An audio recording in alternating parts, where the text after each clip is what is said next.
यशोदानन्दन व्रज जनरञ्जना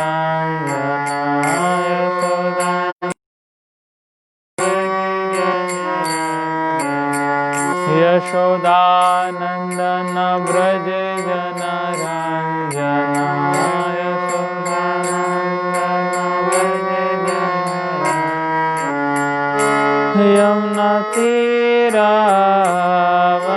यमुनातीरावनचारी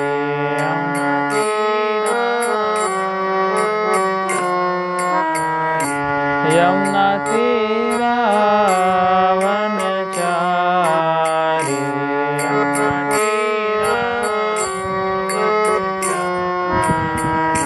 हरे कृष्णा कृष्णा कृष्णा हरे हरे हरे राम राम राम हरे हरे हरे कृष्णा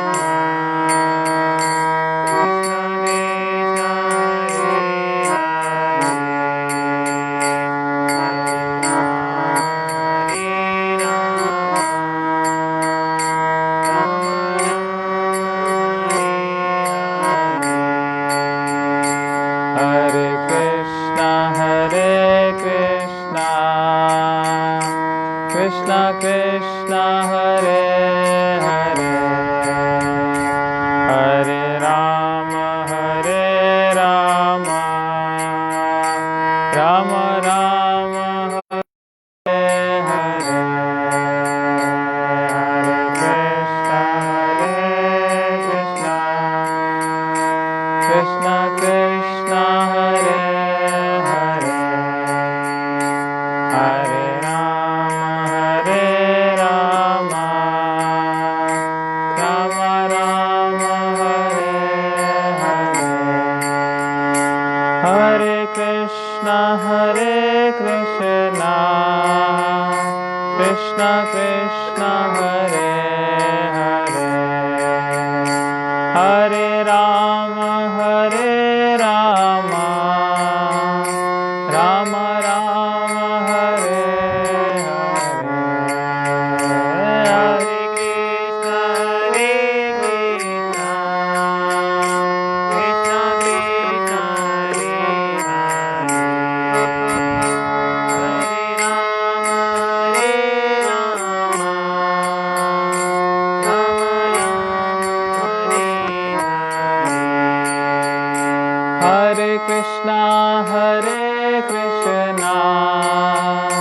कृष्णा कृष्णा हरे हरे हरे राम राम हरे हरे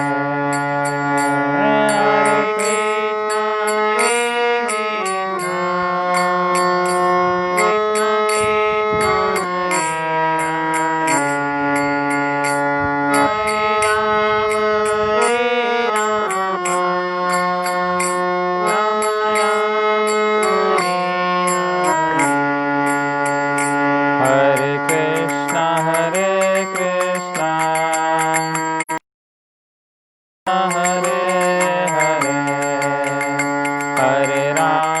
हरे राम राम हरे हरे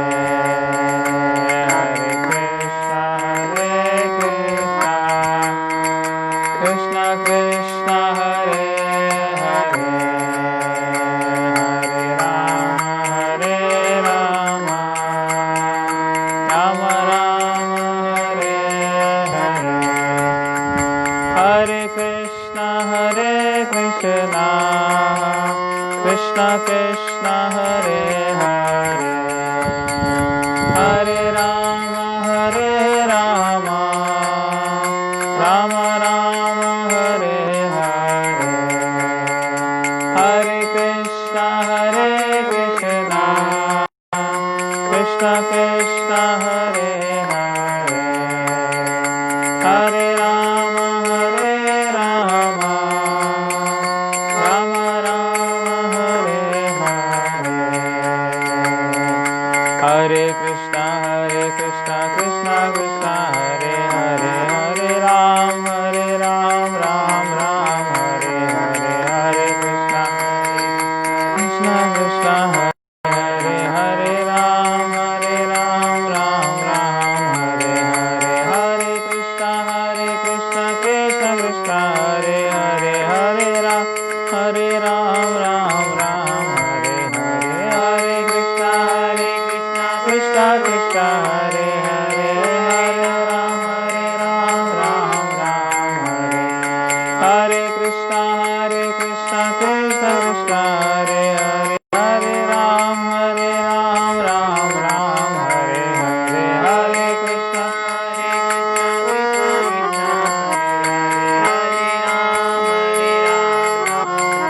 परम Vishnupad ब्रह्मस्पृष्टाचार्य अष्टोत्तर divine grace ऐसे भक्तिदान स्वामी श्रील प्रभुपाद महाराज की, अनंत कोटि वैष्णव वृंद की, नामाचार्य श्री हरदास ठाकुर जी की प्रेम से को जय श्री कृष्ण चैतन्य प्रभु नित्यानंद श्री अद्वैत गदाधर श्रीवासादि गौर भक्तवृंद की, श्री श्री राधा कृष्ण गोप गोपीनाथ श्याम कुंड राधा कुंड गिरी गोवर्धन की, गंगा माई जमुना माई के, विंध्य देवी तुलसी महारानी जी की, श्री श्री मथुरा वृंदावन धाम की, श्री श्री नवदीप मायापुरी जगन्नाथपुरी द्वारकापुरी धाम की, श्री श्री राधा राधिका रमन कृष्ण बलराम जगन्नाथ बलदेव सुंदरा महारानी की, निताई गौर प्रेमानंदे।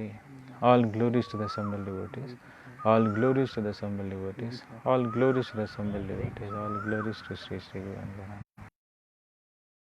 ज्ञानतिमिरन्दस्य ज्ञानाञ्जना शलाकया चक्षुरुन्मिलितं येन तस्मै श्रीगुरुवे नमः। श्रीचैतन्यमनोभीष्टं स्थापितं येन भूतले स्वयं रूपः कदा मह्यं ददाति स्वपदान्तिकम्। वन्देऽहं श्रीगुरु श्रीयुतापदकमलं श्रीगुरून्वैष्णवांश्च श्रीरूपं सातं सहगण रघुनाथान्वितं तं सजीवं साद्वैतं सावधूतं परिजनसहितं कृष्णचैतन्यदेवं श्रीराधा कृष्णपादान् सहगण ललिता श्रीविशाखान्वितांश्च। हे कृष्णा करुणा सिन्धु दीनबन्धु जगत्पते गोपेश गोपिकाकान्त राधाकान्त नमस्तुते। तप्त कांचन गौरांगी राधे वृंदावनेश्वरी वृषभानुसुते देवी प्रणमामि हरिप्रिये। वाञ्छाकल्पतरुभ्यश्च कृपा सिन्धुभ्येव च पतितानां पावनेभ्यो वैष्णवेभ्यो नमो नमः। जय श्री कृष्ण चैतन्य प्रभु नित्यानंद श्री अद्वैत गदाधर श्रीवासादि गौर भक्तवृंद। हरे कृष्णा कृष्णा कृष्णा हरे हरे, हरे राम राम राम हरे हरे। नमो विष्णुपादाय कृष्णा पृष्ठाय भूतले श्रीमते भक्ति वेदांत स्वामिने नमस्ते सारस्वते देवे गौरवाणी प्रचारिणे निर्विशेष शून्यवादी पाश्चात्य देशधारिणे।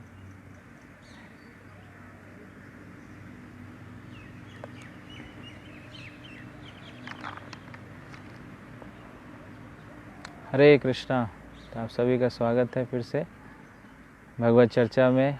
और अभी हम 8वें अध्याय पर चर्चा कर रहे थे और कल हमने श्लोक संख्या 16 तक कंप्लीट कर लिया था। और इसमें हमने यह पाया था कि भगवान भजन करना और भगवान पर अपने मन को हमें सदैव लगा के रखना चाहिए। अगर ऐसा हम नहीं करते हैं तब इस आवर्तिना जो है जन्म मृत्यु का जो चक्र है उसमें हम फंसे रहते हैं। तो इस आवर्तिना से बाहर निकलने के लिए हमें कृष्ण के चरण कमलों को ही ग्रहण करना पड़ेगा। जब तक हम कृष्ण के चरण कमलों को दृढ़ता के साथ ग्रहण नहीं करते हैं तब तक इस आवर्तिना के चक्र में हम फंसे रहते हैं।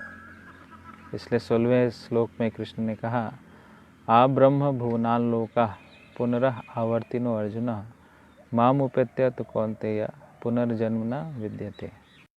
कि अगर हम भगवान के धाम को प्राप्त कर लेते हैं तब हमें दोबारा से इस भौतिक जगत में आने की आवश्यकता नहीं पड़ती है। और तब तक जब तक हम ब्रह्मलोक में भी चले जाएं लेकिन वहाँ जा कर के भी हमें जन्म मृत्यु जरा व्याधि इसका सामना करना पड़ता है। तो इसलिए सबसे अच्छा तरीका क्या है कि इस भौतिक जगत से ही हमें बाहर निकलने का प्लान करना चाहिए। प्रभुपाद जी इसमें एक उदाहरण दिया करते थे कि मान लीजिए कोई एक व्यक्ति है जो कि ट्रेन में सफ़र कर रहा है।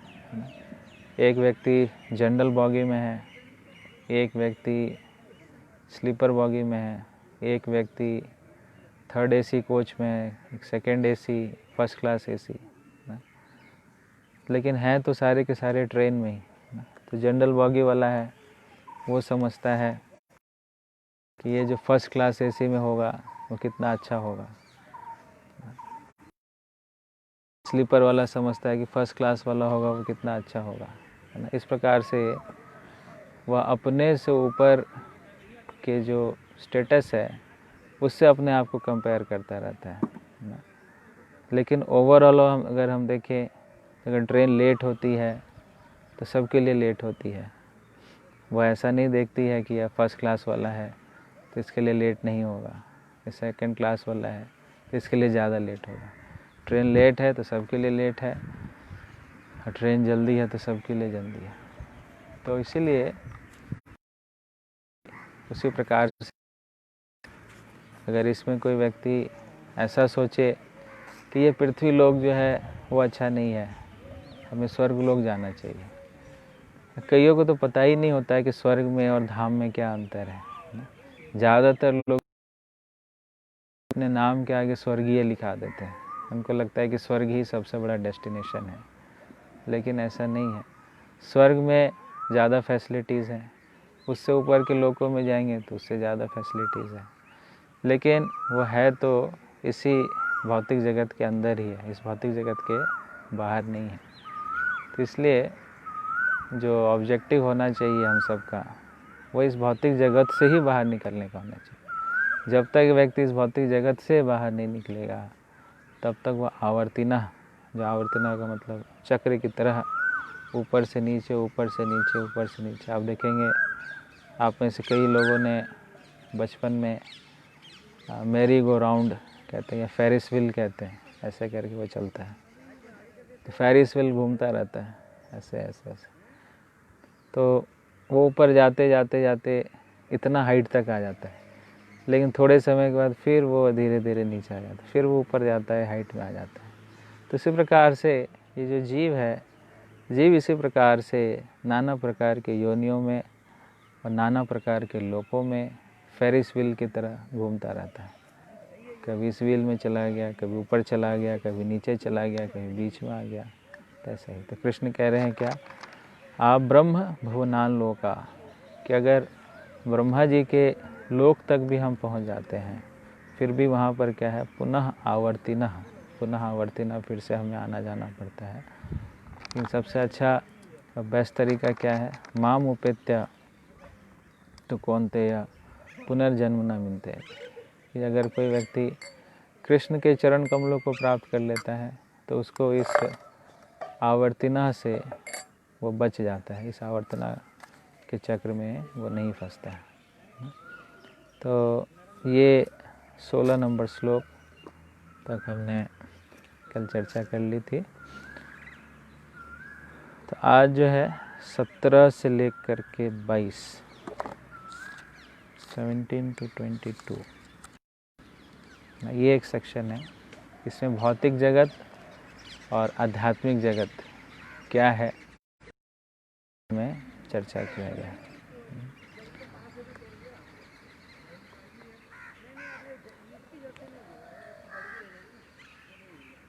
तो 17 में, इससे पहले 16 में भगवान ने ब्रह्मलोक का नाम लिया था। तो ब्रह्मलोक में क्या ड्यूरेशन है, कितनी उसकी आयु होती है, ब्रह्मा जी की कितनी आयु होती है, तो उसके विषय में 17वां नंबर श्लोक में कहा, सहस्त्र युग पर्यंतम अहर्यद ब्रह्मणो विदुः रात्रिम युग सहस्रांताम ते अहोरात्र विदो जना। सहस्त्र युग पर्यंतम अह यत ब्रह्मणः विदुः। By human calculations, 1,000 ages taken together form the duration of Brahma's one day, and such also is the duration of his night. तो ब्रह्मा जी का जो एक दिन है उसको कल्प कहा जाता है, और 1000 चतुर्युग के बराबर उनकी एक दिन होता है। चतुर्युग में क्या होता है, चतुर्युग में सतयुग है, त्रेता युग है, द्वापर युग है और फिर कलयुग है। तो ये 4 युग होते हैं चतुर्युग। इसको आप 1000 से मल्टीप्लाई कर देते हैं तो यह सहस्त्र चतुर्युग हो जाता है। तो ये जो सहस्त्र चतुर्युग है वो ब्रह्मा जी का एक दिन है। इसी प्रकार से ब्रह्मा जी का एक रात्रि है। तो जब ब्रह्मा जी की रात्रि होती है, कि रात्रि में ब्रह्मा जी से नीचे के जितने लोग हैं वो सारे नष्ट हो जाते हैं, लेकिन ब्रह्मा जी का लोक जो है वो सुरक्षित रहता है। लेकिन इसी प्रकार से जब ब्रह्मा जी की आयु 100 वर्ष की हो जाती, 1 दिन, फिर 2 दिन, फिर 3 दिन करके 1 महीना, फिर 1 साल, फिर करते करते जब उनके 100 वर्ष हो जाते हैं, तब जा कर के इस ब्रह्मांड का जो है प्रलय हो जाता है। तो जब प्रलय हो जाता है तो उसमें ब्रह्मा जी की भी मृत्यु हो जाती है। तो इस परिस्थिति में क्या होता है कि जितने भी जीव हैं वो हाइबरनेशन में चले जाते हैं। हाइबरनेशन, स्लीपिंग स्टेट में चले जाते हैं। कहाँ पे उनकी स्लीपिंग स्टेट होती है? तो महाविष्णु का जो गर्भ है, महाविष्णु के गर्भ में हम हजारों लाखों करोड़ों वर्ष तक जो है उसके अंदर अपनी इच्छाओं के, अपनी जो भी हमारे कर्म हैं वो सब ले कर के हम उसके अंदर पड़े रहते हैं। फिर जब सुबह होता है, ब्रह्मा जी की उत्पत्ति होती है, फिर भगवान के नाभि कमल से ब्रह्मा जी का प्राकट्य होता है, और फिर ब्रह्मा जी जो है इस सृष्टि की रचना करते हैं। फिर वही जीव जो कि महाविष्णु के गर्भ में थे, वही जीव जो है पुनः जहाँ से उन्होंने अपने कर्मों को, अपनी इच्छाओं को छोड़ा था, तो उसी इच्छाओं को और अपने कर्मों को लेकर के फिर से इस भौतिक जगत में आ जाते हैं। तो इस प्रकार से यह चक्र जो है वो चलता रहता है। तो कहने का मतलब है कि इवन जो ब्रह्मा जी हैं, ब्रह्मा जी की भी मृत्यु होती है, और उनकी मृत्यु, उनकी आयु जो है वो काफ़ी लंबी होती है। 100 वर्ष है उनके हिसाब से, वो 100 वर्ष, और हमारे हिसाब से तो बहुत सारे।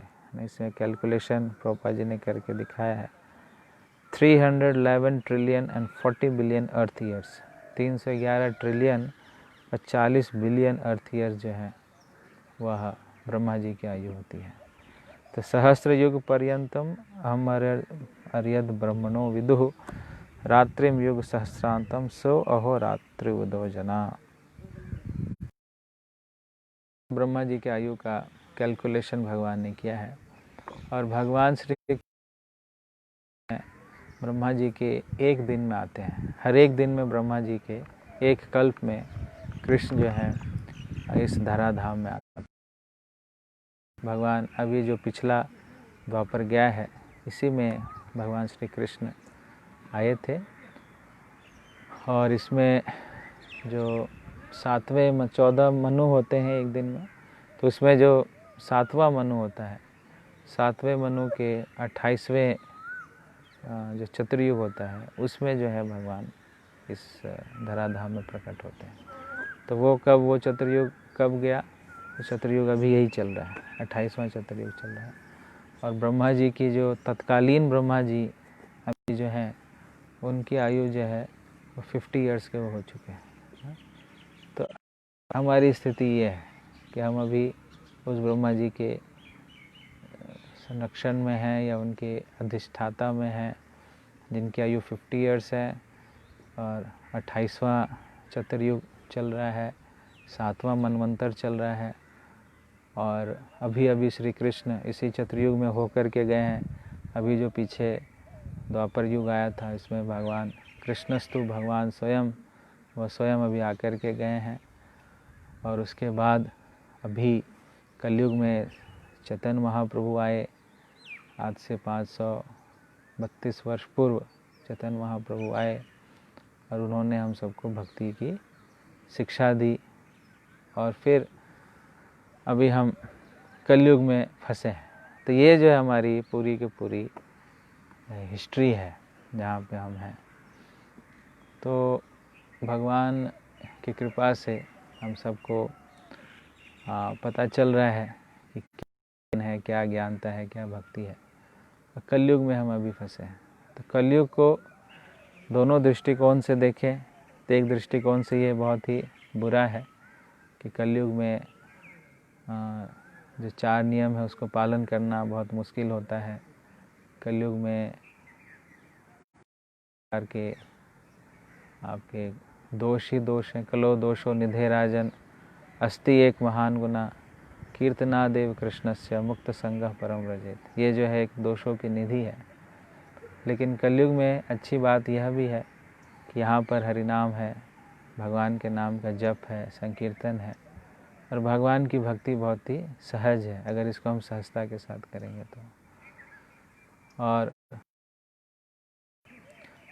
कुछ छूट भी है। छूट इस प्रकार से कि हम कितने भी फॉलन हैं, कितने भी पतित हैं, तो वो मैटर नहीं करता है। फॉलन से फॉलन व्यक्ति भी भगवान की भक्ति कर सकता है। इसलिए कृष्ण जो है चैतन्य महाप्रभु का एक नाम है पतित पावन, वो पतितों का पावन करने वाले हैं। और कलयुग में अगर हम ऐसा कहा जाता है कि मन से अगर कोई व्यक्ति पाप करता है तो मन से पाप को काउंट नहीं किया जाता। बाकी युगों में काउंट होता था ना। जैसे परशुराम जी का आज प्राकट्य है अक्षय तृतीया वाले दिन। तो परशुराम जी की जो मदर थी, उनकी मदर रेणुका, उनके पिताजी थे जमदाग्नि। तो रेणुका जो है वह जल लेने के लिए जाती है। जल लेने के लिए वह नदी में पानी जब भर रही होती है तब उसमें एक गंधर्व को, उसकी परछाई को देखती है। तो उसकी परछाई, अब गंधर्व को भी नहीं देखती, उसके परछाई को देखती है। तो उसकी परछाई को देख करके वो आकर्षित हो गई। थोड़ी देर के लिए आकर्षण हुआ कि कितना सुंदर गंधर्व है, वो गाता हुआ जा रहा था। और जब वो वापस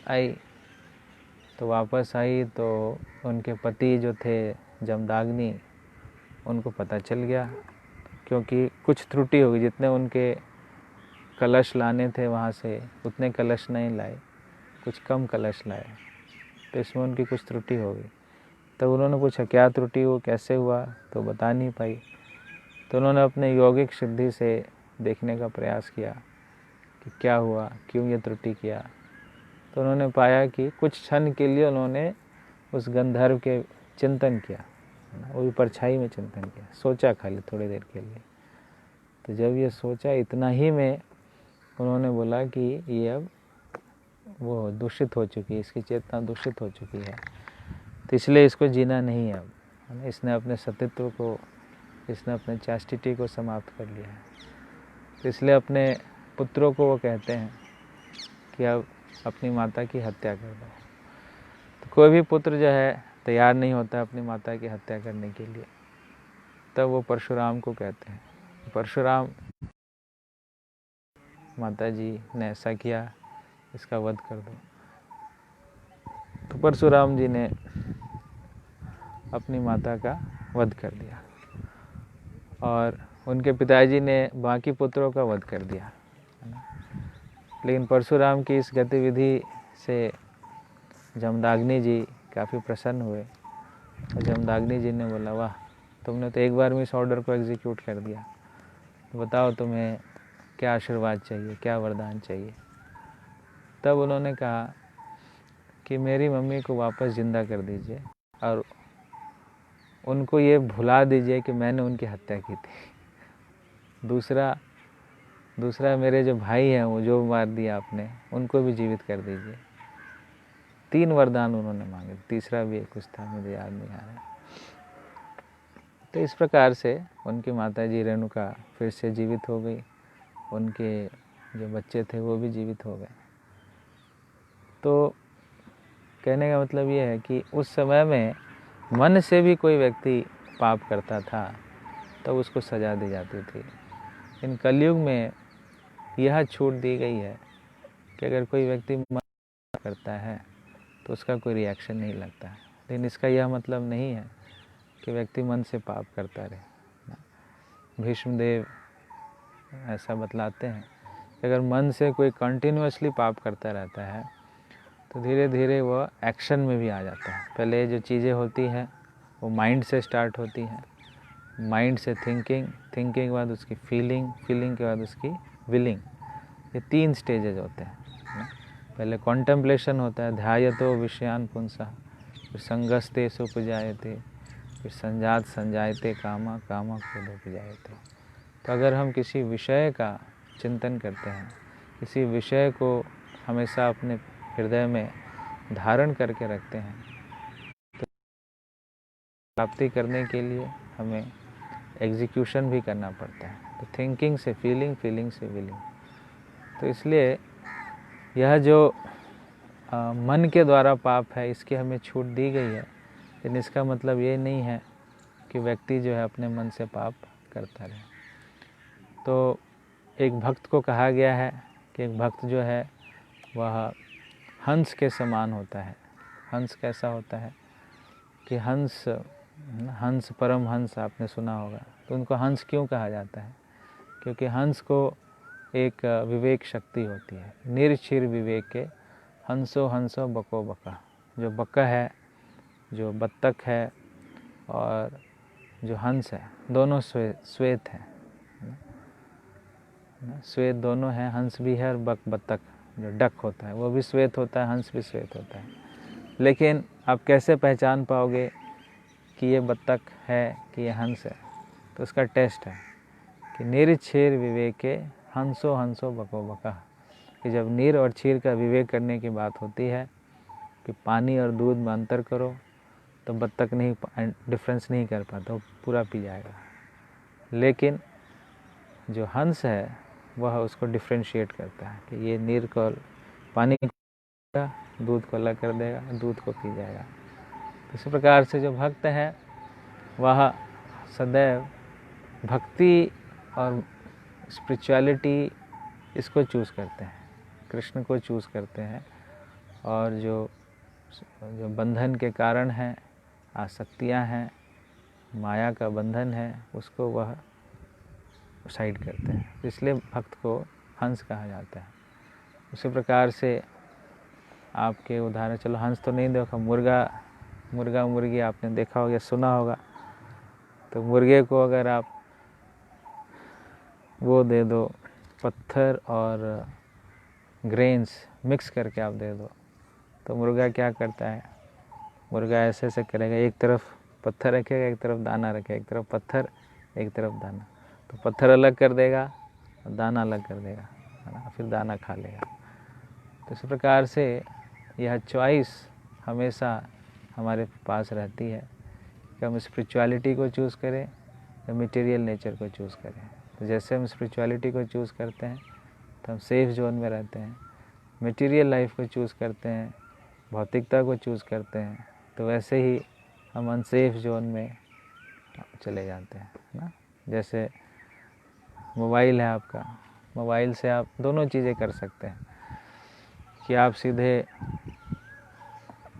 भगवत चर्चा में भी भाग ले सकते हैं, ये भी कर सकते हैं, नहीं तो आप न्यूज़ भी देख सकते हैं ना। तो आजकल जितने लोग न्यूज़ देख रहे हैं, जितने सिनेमा देख रहे हैं, जितने गेम्स देख रहे हैं, उतना ज़्यादा उनका फ्रस्ट्रेशन लेवल बढ़ता चला जा रहा है। लेकिन भक्त लोग जो है अपना श्रवण कीर्तन बढ़ा रहे हैं, भक्तों का संग बढ़ा रहे हैं, सेवा बढ़ा रहे हैं, प्रचार भी बढ़ा रहे हैं। अभी ऑनलाइन प्रीचिंग आप देखेंगे, सब ऑनलाइन प्रचार ही कर रहे हैं, है कि नहीं? तो किसी प्रकार से वह भौतिकता का या माया का चयन नहीं करते हैं। तो यह ऑप्शन सदैव हमारे साथ रहता है कि किसको हम चूज़ करें, स्पिरिचुअल बटन को ऑन करें या फिर मटेरियल बटन को ऑन करें। यह हमेशा ऑप्शन रहता है। तो इसलिए कलयुग में अभी की जो स्थिति है, जो प्रेजेंट स्टेटस है हमारा, वो यही है कि हम ब्रह्मा जी, जो कि अभी 50 इयर्स के हो चुके हैं, उस ब्रह्मा जी और 7वें मनवंतर, 14 मनु होते हैं, उसमें 7th मनवंतर में है और 28वें चतुर्युग में है। 28th चतुर्युग चल रहा है, 1000 चतुर्युग होगा, उसमें 28वां चतुर्युग चल रहा है। और अभी अभी भगवान श्री कृष्ण होकर के गए हैं, फिर जब में कृष्ण आते हैं, उसके अगला जो कलयुग होता है उसी में चैतन्य महाप्रभु आते हैं। तभी अभी चैतन्य महाप्रभु 532 वर्ष पूर्व जो है धराधाम में प्रकट हुए, और उसके बाद फिर प्रभुपाद जी की कृपा से अभी हम सब भक्ति में लगे हैं। तो अब हमारे पास ऑप्शन है कि अब इस पीरियड को हम यूटिलाइज़ करें, इस अवसर का हम पूरा सदुपयोग करें या फिर इसका दुरुपयोग करें। तो अगर सदुपयोग कर लेते हैं, टाइम को वेस्ट किए बिना अपनी चेतना को चेतनान्यगामिनः कि अन्य गामिनः की तरफ नहीं रखते हैं, केवल और केवल कृष्ण के चरणों को समर्पित करके अपने मन को उन पर लगाते हैं, तो कैसे लगेगा? प्रैक्टिस से लगेगा। कई बार लोग कहते हैं प्रभु जी कैसे होगा? तो भगवान ने कहीं नहीं बोला है कि एक दिन में यह आएगा। इसके लिए अभ्यास आवश्यक है ना। जितना अच्छा हम अभ्यास करेंगे उतना ज़्यादा ये इसका लाभ होगा। तो जो 3 चीज़ें होती हैं, संबंध, अभिधेय और प्रयोजन, तभी जो हम चर्चा कर रहे हैं एक प्रकार से यह संबंध ज्ञान है। अब इस संबंध ज्ञान का जब हम प्रैक्टिकल एग्जीक्यूशन करते हैं तब इसको अभिधेय कहते हैं ना। एक्टिविटीज़ करते हैं, सच में इसको अपने जीवन में उतारने का प्रयास करते हैं तो उसको अभिधेय कहा जाता है। और जब अभिधेय को हम भली भांति अच्छी प्रकार से कर लेते हैं तब जा कर के जो रिक्वायर्ड गुण हैं, जिस गुण की अभिलाषा से हमने कार्य स्टार्ट किया था, वह धीरे धीरे हमारे संस्कार में, हमारे गुणों में परिवर्तित होकर चला आता है। तो इसलिए अभिधेय का होना काफ़ी आवश्यक है और लेजीनेस का त्यागना बहुत ज़रूरी है ना। कलयुग की ये बीमारी है कि बहुत जल्दी हम लेजी हो जाते हैं और बहुत जल्दी कंप्लेसेंट हो जाते हैं। तो प्रभुपाद जी इसमें कहा करते थे कि जो व्यक्ति लेजी है, this Krishna consciousness is not meant for lazies and crazies. जो लेजी है, जो आलसी है, उसके लिए नहीं है। जो क्रेजी है, जो पागल है, उसके लिए नहीं है। ये बुद्धिमान लोगों के लिए है। और इसमें कृष्ण के लिए हमें मेहनत करने की आवश्यकता है। सिर्फ ख्याली पुलाव बनाने से नहीं चलता है कि हम कुछ भी सोचें, कैसा भी करें, कुछ भी करें और हमें कृष्ण प्रेम की प्राप्ति हो जाती नहीं।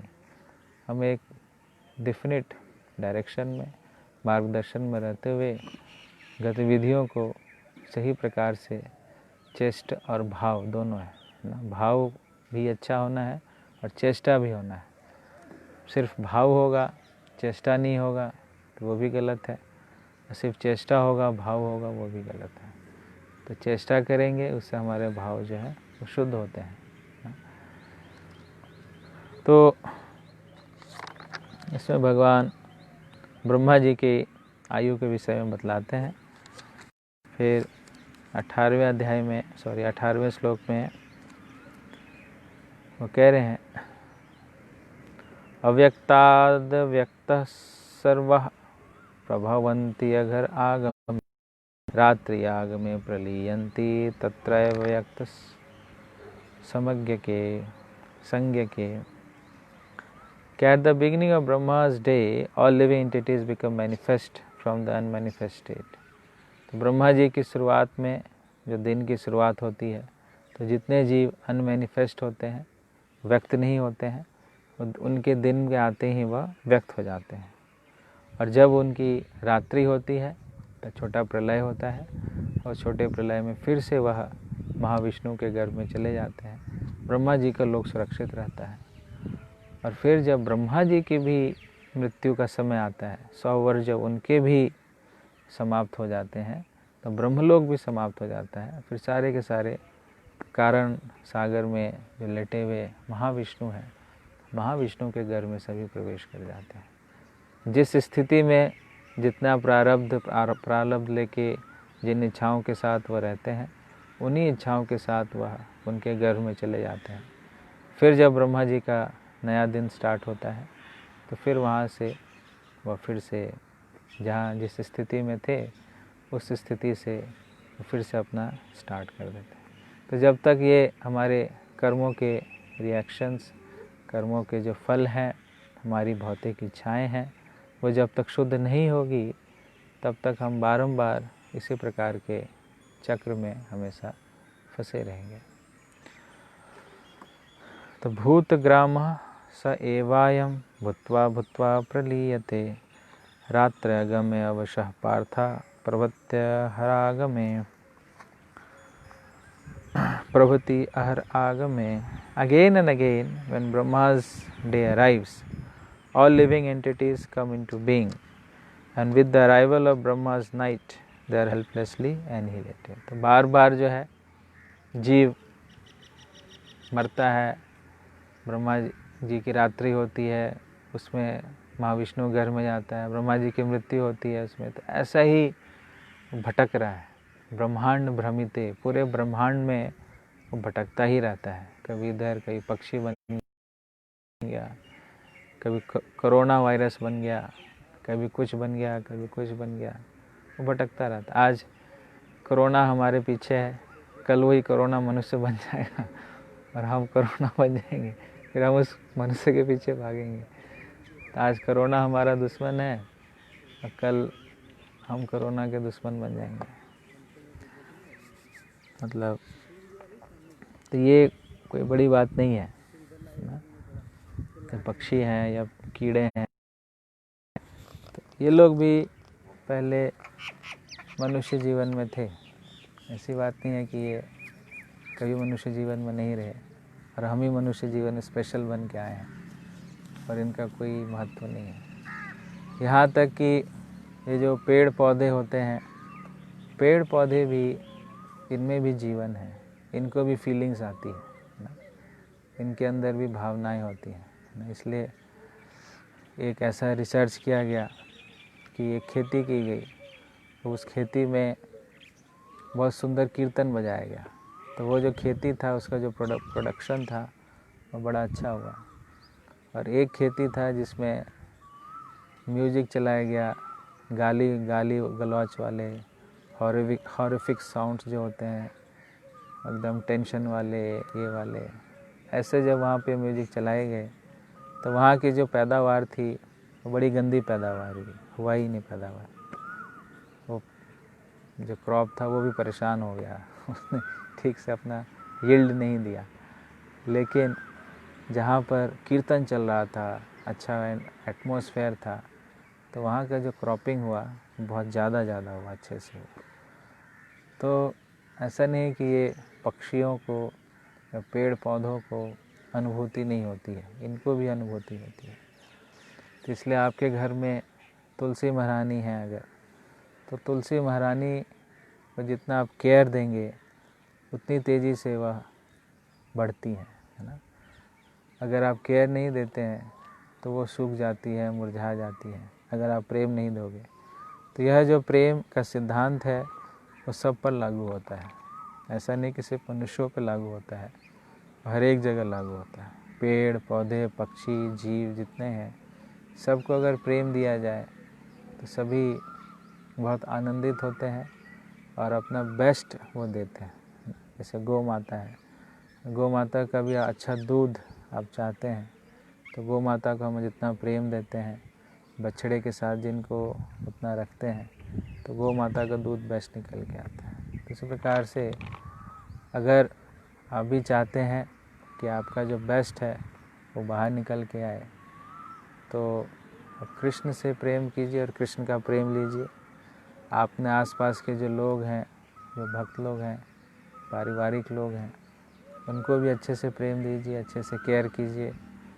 नेगेटिव माहौल में मत रहिए, फियरफुल माहौल में मत रहिए.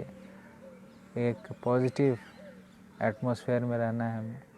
पॉजिटिव एटमॉस्फेयर में रहेंगे और हंसते खेलते हुए प्रेममय वातावरण में रहेंगे, तब जो हमारा बेस्ट है वो हमारा बेस्ट बाहर निकल के आता है. हमारा भी बेस्ट बाहर निकल के आता है और हमारे साथ जो रहते हैं उनका भी बेस्ट बाहर निकल कर के आता है. तो इसलिए यह ब्रह्मांड में हम नाना प्रकार की योनियों में भ्रमण करते रहते हैं. जितना भी लोक है सब में जाते हैं, जितने भी स्पीसीज़ हैं उसमें हमें नाना प्रकार के शरीर को धारण करना पड़ता है. इसलिए ब्रह्मांड भ्रमित है ना. कई करोड़ों अनंत जन्मों से हम भटक रहे हैं और ये भटकाव हमारे लिए कोई नई बात नहीं है.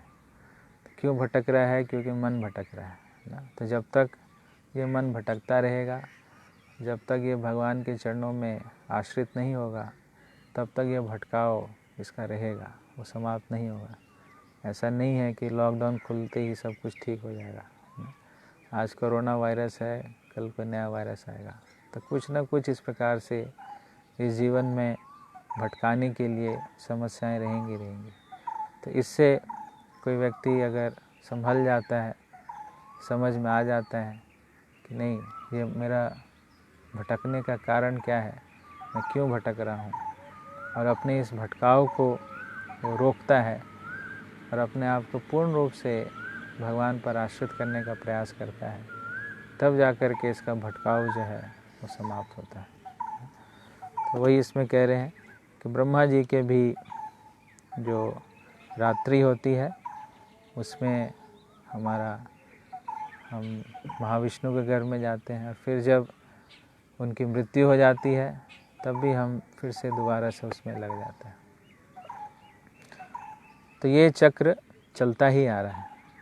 लेकिन इससे भी परे जो हमारा एक्चुअल घर है, जो हमारा डेस्टिनेशन है, जहाँ पर पुनरावर्तिना नहीं है, वह स्थान को कहा जाता है क्या? आध्यात्मिक जगत, स्पिरिचुअल वर्ल्ड, है ना। तो स्पिरिचुअल वर्ल्ड के विषय में भगवान कह रहे हैं, परस्तस्मात् तु भावो अन्यो व्यक्तो व्यक्तात् सनातना यह स सर्वेषु भूतेषु नश्यत्सु न विनश्यति। Yet there is another unmanifest nature, परः तस्मात् तु भावो अन्यः, अन्य मतलब अनदर, अव्यक्ता व्यक्तात् सनातना, जो कि सनातन है।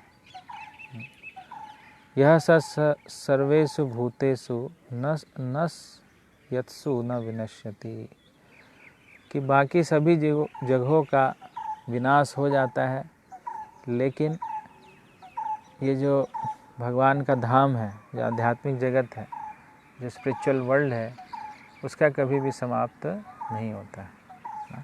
तो हम सब का जो वास्तविक घर है वह यही है, और हम भी आध्यात्मिक हैं, हम ये शरीर नहीं है। अगर आपने आप को शरीर मानते हैं तो आप यहीं रह जाएंगे, लेकिन जब अपने आप को आत्मा मानेंगे, आध्यात्मिक मानेंगे, तभी आप आध्यात्मिक जगत में जा सकते हैं, है ना। अगर किसी को आध्यात्मिक जगत में जाना है तो उसकी फर्स्ट कंडीशन यही है कि अपने आप को स्पिरिट समझना शुरू कर दे। जब तक वह अपने आप को स्पिरिट नहीं समझेगा, अपने आप को जीवात्मा नहीं समझेगा, तब तक वह अपने आप को शरीर मानेगा। जब तक अपने आप को शरीर मानेगा तब तक इस भौतिक जगत से वो बाहर नहीं निकल सकता, है ना। तो भौतिक जगत के लिए, भौतिक शरीर के लिए ये भौतिक जगत है, और आध्यात्मिक शरीर के लिए जो आध्यात्मिक जगत है ना। इसलिए उस अनमैनिफेस्ट जो नेचर है भगवान का, जो आध्यात्मिक जगत है, जो भगवत धाम है, उस धाम की प्राप्ति ही ये हमारे जीवन की सिद्धि है, क्योंकि उस धाम का कभी भी एनिहिलेशन नहीं होता है, सभी चीज़ों का नाश हो जाता है, लेकिन भगवत धाम का कभी भी नाश।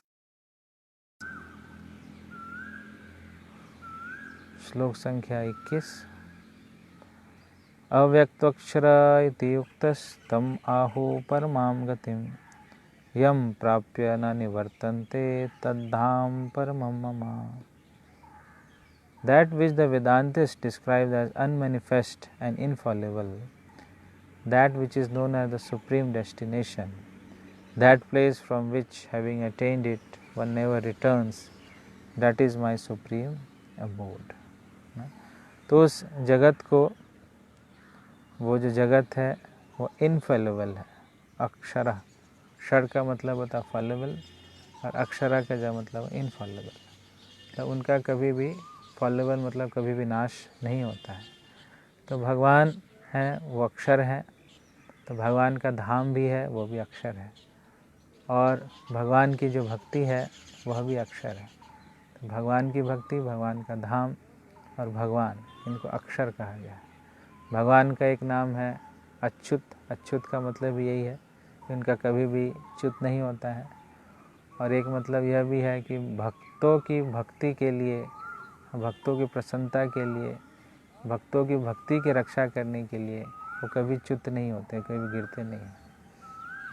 तो इसलिए ये भी अक्षर है। अगर कोई भक्ति के लिए सजग तरीके से प्रयास करता है तो भगवान भी उसकी भक्ति की रक्षा करते हैं, तो वो भी अक्षर है। तो हमारी भक्ति है, स्पिरिचुअल एक्टिविटीज़ है, इसका भी कभी नाश नहीं होता है ना।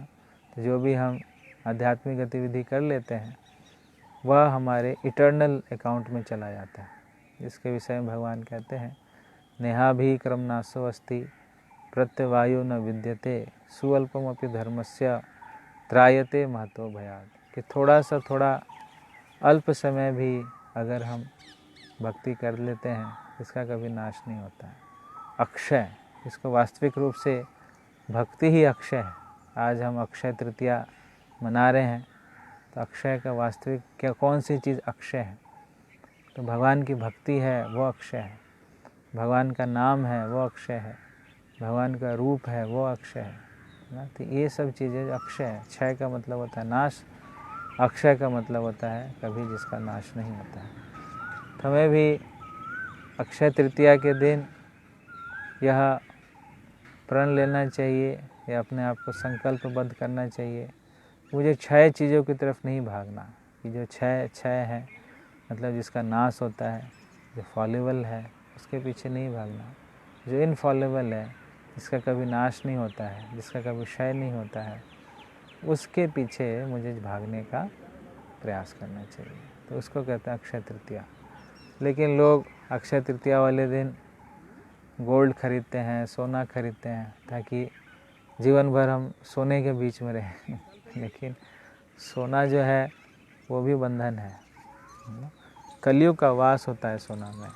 कलयुग ने 5 स्थानों में बोला था मुझे रहने दो, तो कहाँ कहाँ उनको वास दिया परीक्षित महाराज ने। परीक्षित महाराज की तो इच्छा नहीं थी उनको किसी स्थान को देने की, लेकिन अब वो प्रजा के रूप में आए, प्रजा के रूप में आकर के उनसे शरण की याचना की कि आप तो राजा हैं और राजा का कर्तव्य क्या है कि अपनी प्रजा को संरक्षण दें। तो मैं भी तो आपका प्रजा हूँ, तो मुझे भी आप क्या दीजिए, संरक्षण में रखिए ना। तो बोले कि तुम कहाँ रहोगे?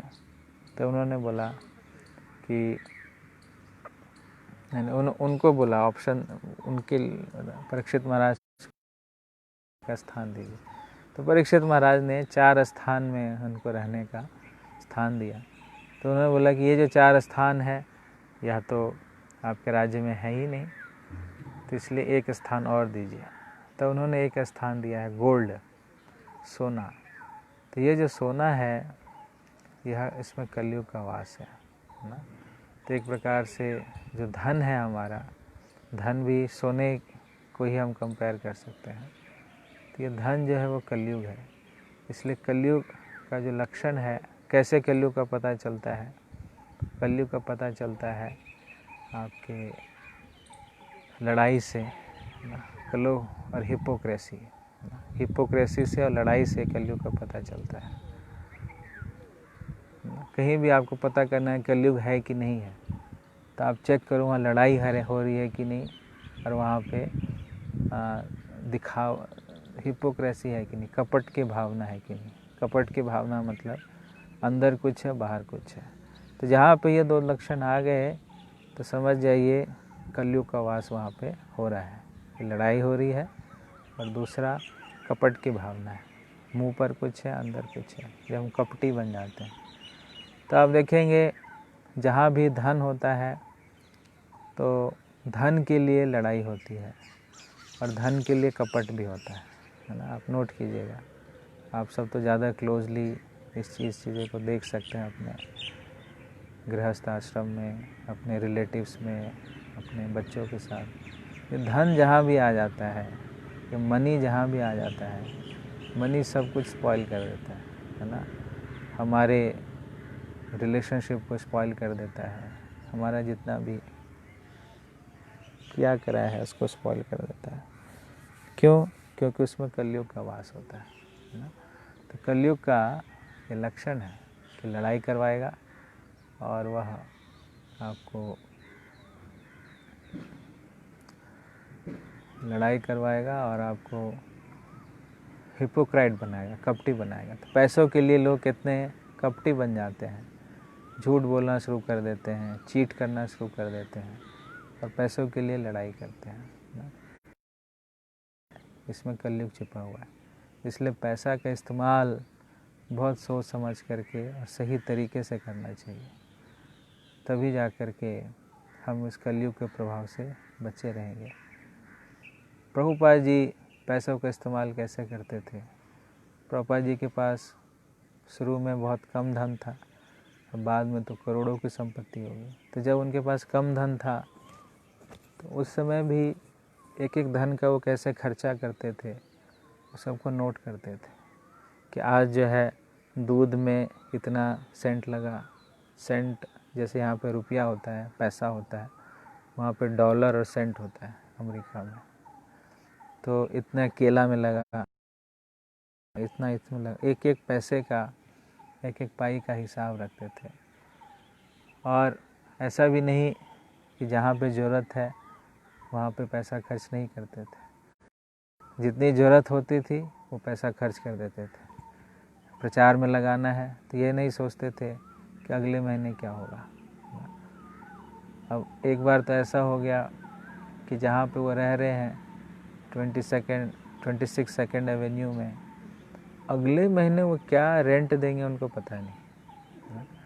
लेकिन अभी प्रचार कार्य में जितना पैसा लगना था उन्होंने सारा पैसा लगा दिया, है ना। फिर अपने आप प्रचार बढ़े, कुछ डोनर्स आ गए, उन्होंने कुछ पैसे दे दिए जिससे वो अगले महीने का रेंट दे पाए।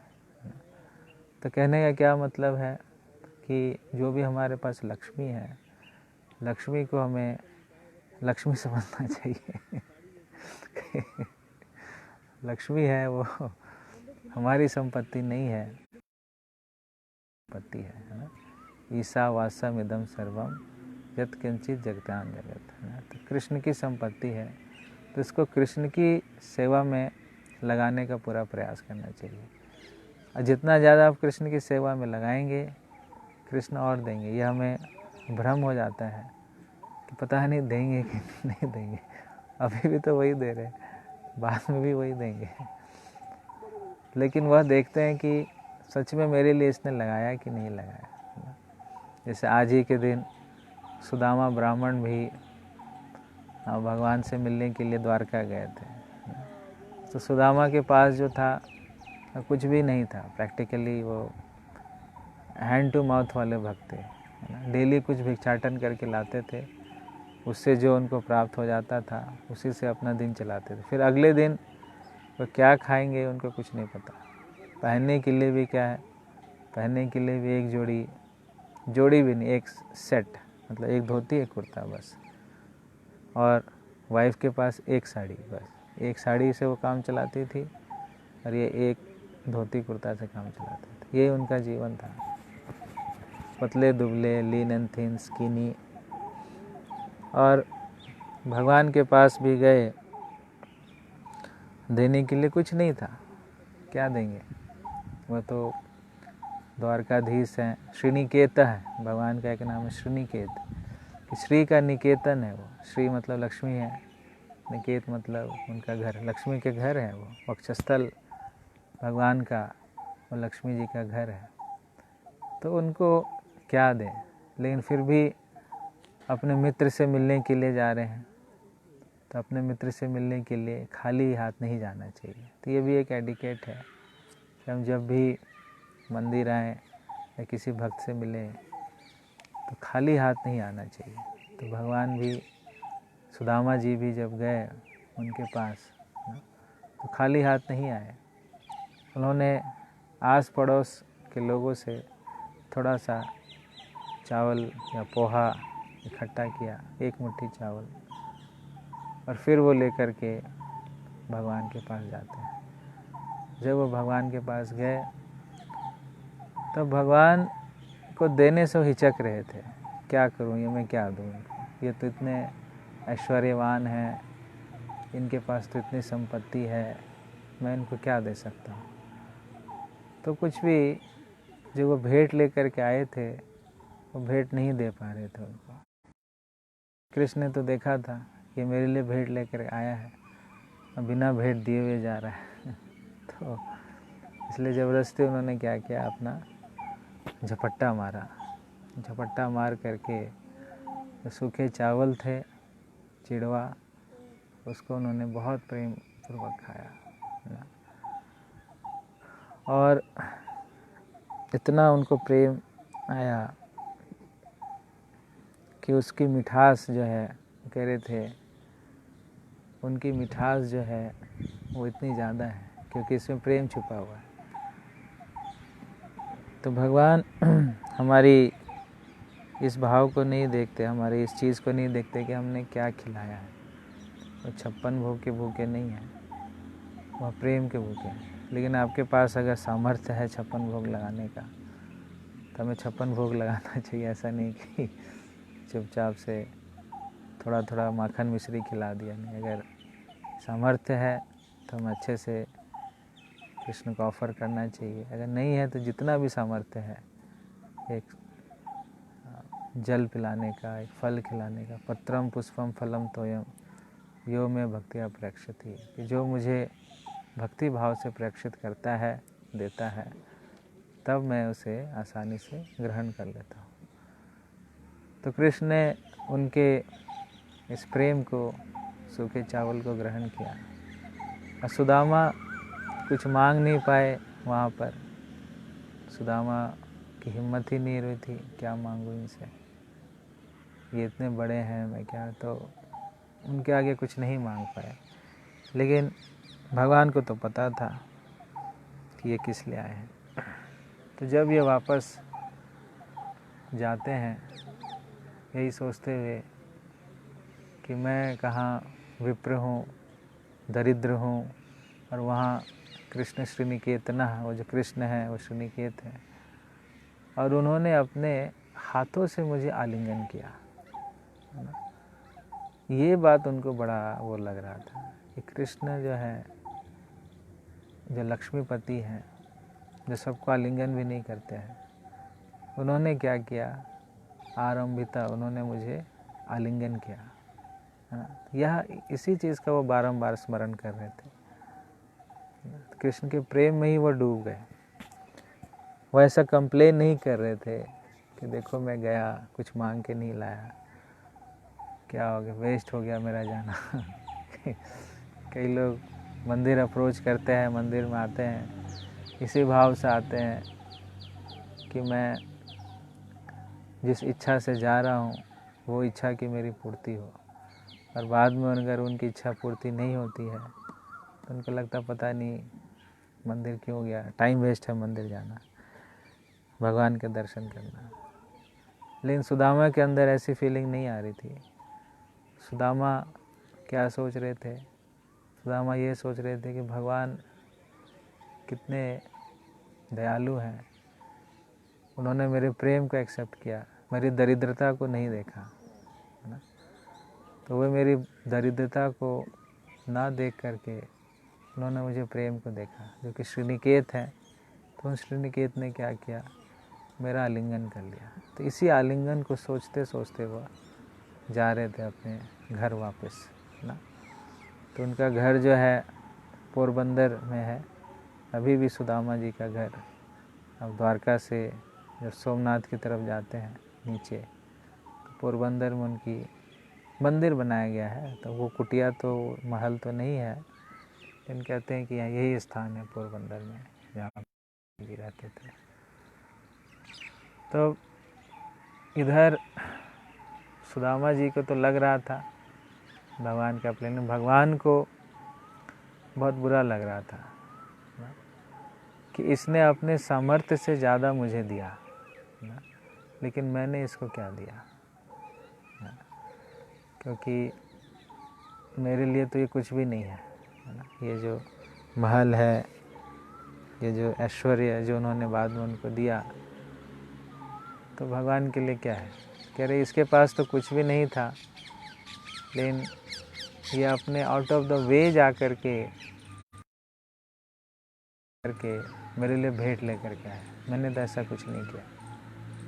तो भगवान के मन में एक ग्लानि हो गई है ना, क्योंकि भगवान का यह स्वभाव है ना, ये यथा माम प्रपद्यते तांस तथा वे भजाम्य हम, कि जो मेरे जिस भाव से भक्ति करता है मैं उसी भाव से उसको रेसिप्रोकेट करता हूँ।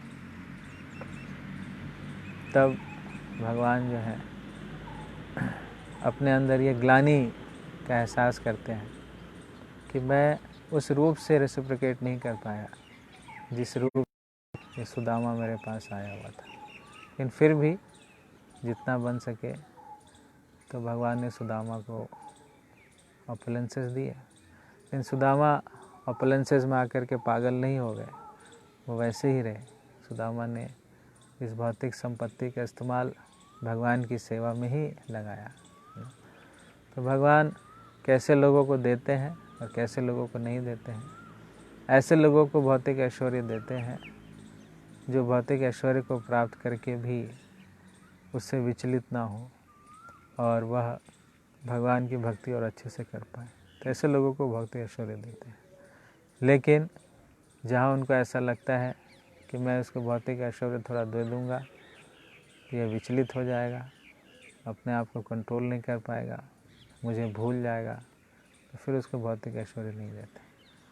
तो अगर आपको भौतिक ऐश्वर्य चाहिए भी तो उसके लिए भी आपको भौतिक ऐश्वर्य से अनासक्त होने का प्रयास करें। जब तक आप अनासक्त नहीं होंगे तब तक भगवान आपको भौतिक ऐश्वर्य नहीं देते। उनकी एक ही इच्छा होती है कि ये मुझसे दूर ना चला जाए, इसलिए कई बार वो अपोलेंसेस नहीं देते। तो परीक्षित महाराज ने सुखदेव गोस्वामी से यही प्रश्न पूछा कि जितने भी अदर देवी देवताओं के उपासक हैं उनके पास तो इतना ज़्यादा भौतिक ऐश्वर्य है, लेकिन जो भगवान के भक्त होते हैं ज़्यादातर देखे गए वो दरिद्र होते हैं। तो भगवान का तो कुंती महारानी भी कहती है कि भगवान का एक नाम जो है नमो अकिंचन वित्ताय। अकिंचन मतलब जिनका कुछ भी नहीं है, कुछ भी भौतिक नहीं है, उनके वित्त है। वित्त का मतलब धन है। तो जिसके पास कुछ भी कोई भी भौतिक संपदा नहीं, मतलब किसी चीज़ से उसके आसक्ति नहीं है, किसी भी धन से आसक्ति, किसी सोने से आसक्ति, किसी चीज़ से आसक्ति नहीं है, तो ऐसे अकिंचन का वित्त है। ऐसे अकिंचन का वित्त कौन है? भगवान। इसलिए उनको अकिंचन वित्ताय कहा गया, आत्मारामाय शांताय ऐसा कहा गया।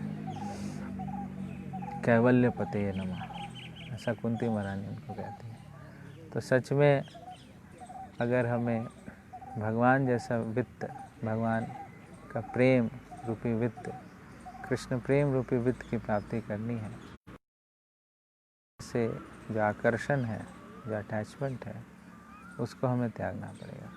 तो जब हम उसको त्यागते हैं और भगवान के प्रति प्रेम की वित्त की याचना करते हैं तब जा कर के हमें प्राप्त। तो ये कैसे संभव है?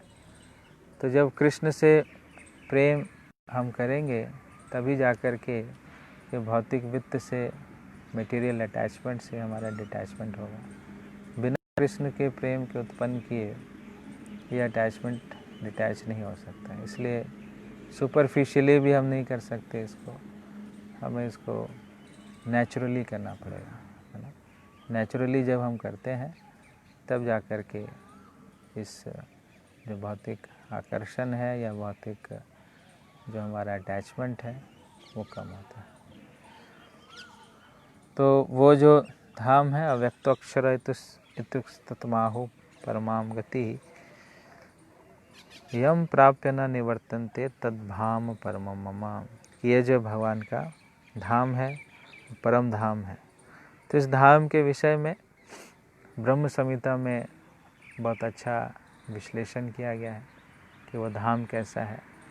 चिंतामणि प्रकर्षद्म सुकल्प वृक्ष, कि वहाँ पर जितने भी महल हैं, घर हैं, वो चिंतामणि से बने हैं।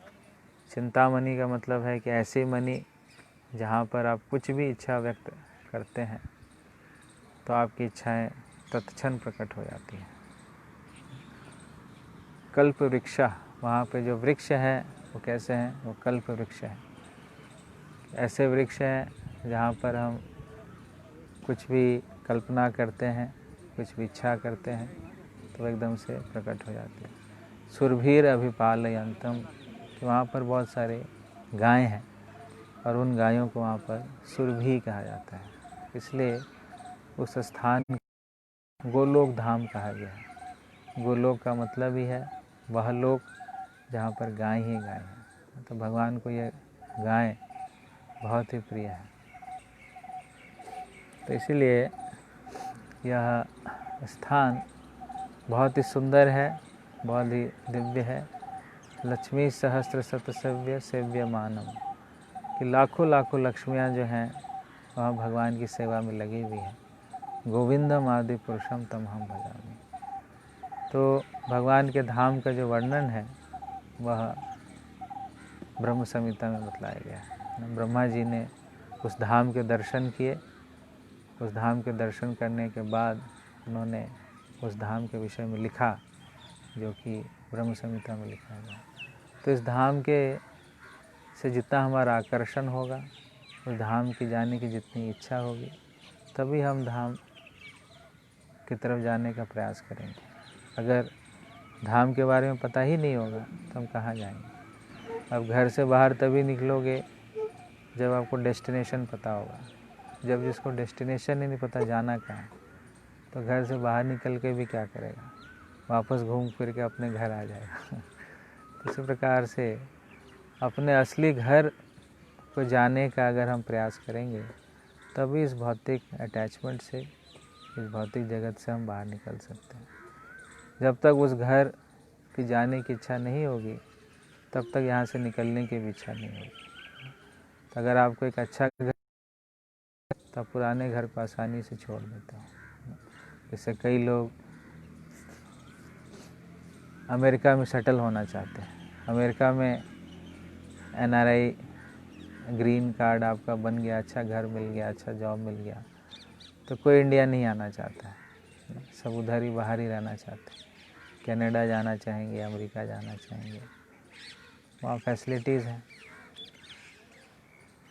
तो इसी प्रकार से अगर हमें अच्छा घर मिल जाए तो फिर तभी हम इस भौतिक घर को हम छोड़ पाते हैं।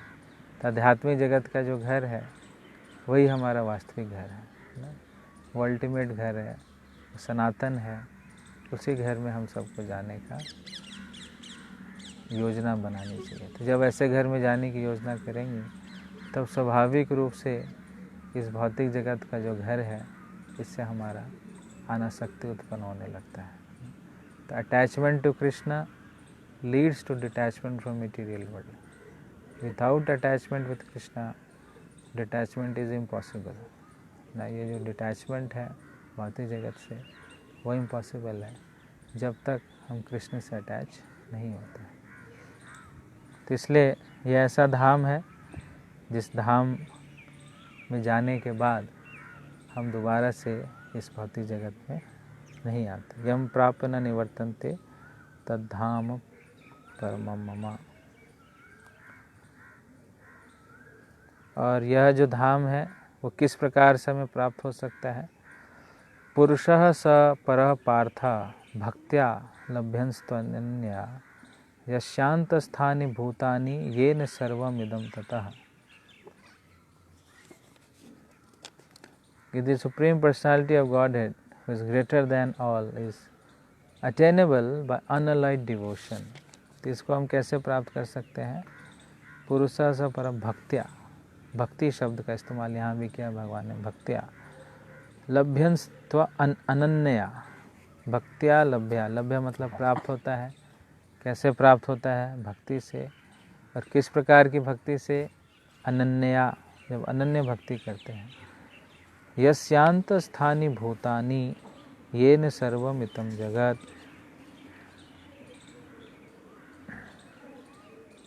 कि भगवान का अपना धाम है, वो सर्वव्यापक है और सभी चीज़ उसमें है, लेकिन उनका अपना धाम भी है। वो सभी जगह हैं भी, सभी जगह व्याप्त भी है, लेकिन उनका एक पर्सनल घर भी है जहाँ पर वो हंसते हैं, खेलते हैं। यहाँ वो ऑफिशियल रूप में रहते हैं। जैसे आप भी घर से जब बाहर जाते हैं तो कितना ऑफिशियल रहते हैं, है कि नहीं? आप ट्रेन में जाते हैं, प्लेन में जाते हैं, सभी जगह जाते हैं, आप ऑफिशियल ही रहते हैं। लेकिन आप नेचुरल का फील करते हैं जब अपने घर में जाते हैं। इसी प्रकार से भौतिक जगत में भगवान हमेशा ऑफिशियल फॉर्म में रहते हैं और आध्यात्मिक जगत में भगवान अनऑफिशियल फॉर्म में रहते हैं। अनऑफिशियल फॉर्म में वह खेलते हैं, कूदते हैं, गाते हैं, बांसुरी बजाते हैं, भक्तों के साथ रहते हैं, नटखट करते हैं, शरारतें करते हैं, आनंद में रहते हैं। प्रभुपाद जी कहते हैं कि धाम में कोई फैक्ट्री नहीं है, धाम में किसी को फैक्ट्री में नहीं जाना पड़ता है। वहाँ बस खाओ पियो कूदो, खेलो कूदो, डांस करो, इन्जॉयमेंट ही इन्जॉयमेंट है। हम सबको यही चाहिए, इन्जॉयमेंट चाहिए। तो वास्तविक इन्जॉयमेंट जो है पूर्ण रूप से वो धाम में ही आता है। That is called real enjoyment. तो यह वैसा धाम है जो कि जिसमें भगवान बहुत ही नेचुरल फॉर्म में रहते हैं, सुंदर रूप में रहते हैं। यहाँ पर भगवान, यहाँ का मतलब है बहुत ऑफिशियल फॉर्म, विष्णु रूप जो है भगवान का, चतुर्भुज रूप, सर्वव्यापक रूप है, ऑल परवेडिंग रूप है। इसमें भगवान ऑफिशियली अपने आप को रखते हैं, लेकिन धाम में खुला रखते हैं अपने आप को। उसके ऊपर आप उनको बांध भी सकते हो, उनके साथ खेल भी सकते हो, उनके साथ डांस भी कर सकते हो। यह सब चीज़ें हम धाम में कर सकते हैं। तो यह किस प्रकार से उस धाम की प्राप्ति होती है? धाम की प्राप्ति के लिए अनन्य भक्त्या, जब अनन्य भाव से हम भगवान की भक्ति करते हैं तभी जाकर के इस शरीर को छोड़ने के बाद उस स्थान को हम प्राप्त करते हैं। तो ये भगवान जो है इसमें बतला रहे हैं। फिर बाकी 23 से लेकर 28 तक जो है अलग अलग विधियों से कैसे लोग धाम को प्राप्त करते हैं, योगी लोग कैसे जाते हैं और जो भक्ति होते हैं वो लोग कैसे जाते हैं। तो इसीलिए इसके विषय में भगवान 23 नंबर श्लोक से 28 नंबर श्लोक तक बतलाएंगे। तो अभी क्लास को यहीं विराम देते हैं। बाकी किसी कोई प्रश्न है तो कमेंट सेक्शन में वो प्रश्न पूछ सकते हैं, फिर हम डिस्कशन करेंगे।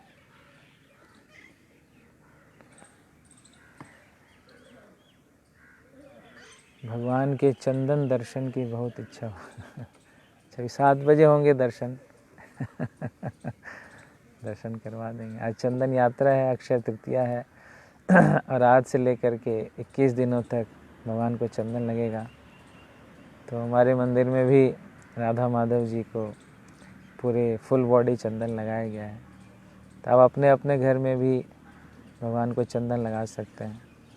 तो ऐसा नहीं कि आप चंदन लगाएंगे तभी भगवान की गर्मी दूर होगी, लेकिन ये भगवान हमें मौका देते हैं अपना प्रेम प्रदर्शित करने के लिए, है ना। भगवान तो हमसे प्रेम करते ही हैं, लेकिन हम करते हैं कि नहीं करते हैं, तो इसके लिए भगवान हमें मौका देते हैं।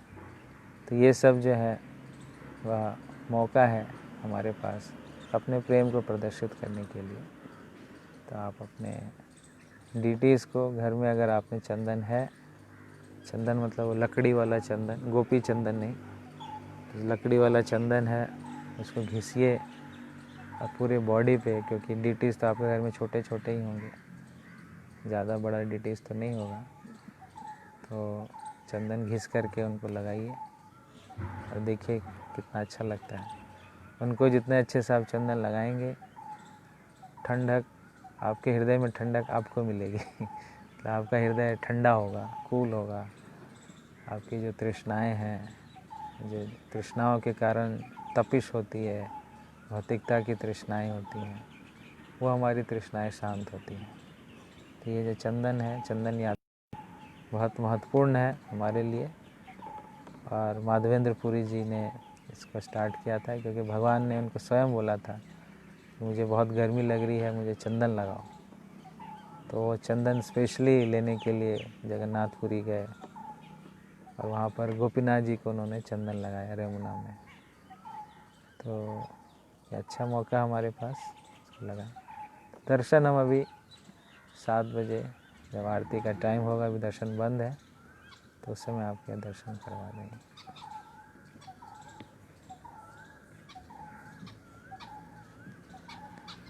प्रभु जी दंडवत प्रणाम। हाउ कैन यू डू सेवा without materials and you can not move without money and प्रचार? यही तो बात है। मनी और ये सब जो है वो भगवान देते हैं। हम सोचते हैं कि हमारे मनी से, हमारी मटेरियल से प्रचार होता है, लेकिन ऐसा नहीं। कृष्ण शक्ति बिना नहीं तार प्रवर्तन, बिना कृष्ण के शक्ति के प्रचार नहीं होता है ना।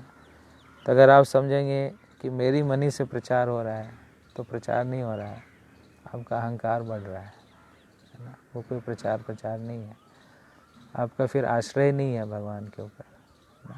प्रभुपाद जी जब गए तो कोई मनी लेके नहीं गए थे। प्रभुपाद जी खाली हाथ ही गए थे। 40 रुपये क्या होता है? 40 रुपये में तो अपने घर से ही बाहर नहीं निकलते, लेकिन वो तो अमेरिका गए तो मनी पावर नहीं था उनके पास, कुछ भी नहीं था, ना मनी पावर था ना मैन पावर था, और एक ही पावर था, गुरु के इंस्ट्रक्शन पर उनका विश्वास था। इस पावर को लेकर के गए, भगवान के ऊपर आश्रित होकर के गए। तो ये जब हम आश्रय धारण करते हैं तब जा कर के मनी, मटेरियल, ये सारी चीज़ें मिलती हैं। तो इसका मतलब ये नहीं है कि मनी मटेरियल नहीं रहेगा तो प्रचार ही नहीं होगा, ऐसा नहीं है। मनी मटेरियल के बिना भी प्रचार होता है, और कई बार मनी मटेरियल होता है फिर भी प्रचार नहीं होता है ना। कई बार घर में आपके सब कुछ है लेकिन फिर भी आप भूखे रहते हैं, अशांत रहते हैं। कई बार आपके घर में कुछ नहीं भी है फिर भी आप आनंद में जीवन व्यतीत कर रहे हैं। तो ये जो मैटर है वो हम उस पर आश्रित नहीं रहते, हम स्पिरिचुअलिटी पर आश्रित रहते हैं। यही तो यहाँ पर सिखाया जा रहा है। गीता का ज्ञान तो यही है कि अपने आप को अध्यात्म पर आश्रित करो, ना कि भौतिक जीवन पर आश्रित करो। प्रॉब्लम यह है कि हम समझते हैं कि भौतिक ही हमारा आश्रय है, लेकिन ऐसा नहीं है।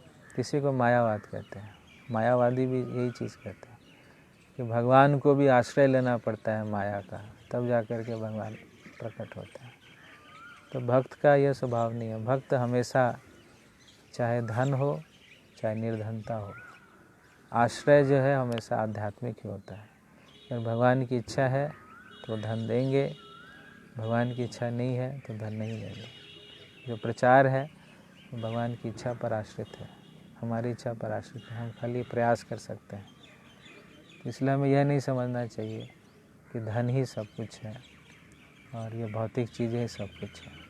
अगर यही आप समझ रहे हैं तो अभी तक आपको कॉन्सेप्ट क्लियर नहीं हुआ। ये सब तो माध्यम है ना। अगर ये ना भी रहे तो भी चीज़ें चलती हैं, ऐसा नहीं है कि इनके बिना चीज़ें नहीं चलती हैं। अगर इसको ही सब कुछ बना दिया फिर तो आप भगवान को भूल जाइए, भगवान आपको मिलेंगे ही नहीं।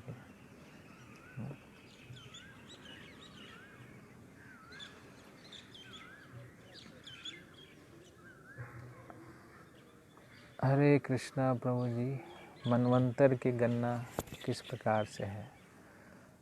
तो गणना आप कर लीजिए। एक ब्रह्मा जी के एक दिन में 14 मनु आते हैं, 14 मनुज हैं ब्रह्मा जी के एक दिन में। तो आप कैलकुलेट कर लीजिए क्या है उसका।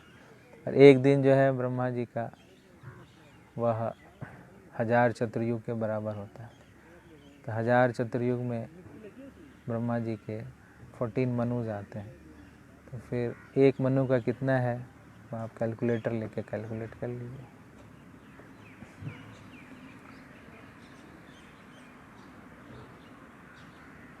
प्रभु जी दंडवत प्रणाम। क्या धाम में भी कृष्ण लीला करते हैं? उनके माता पिता हैं गोप। धाम में तो लीला करते हैं, क्यों नहीं करते?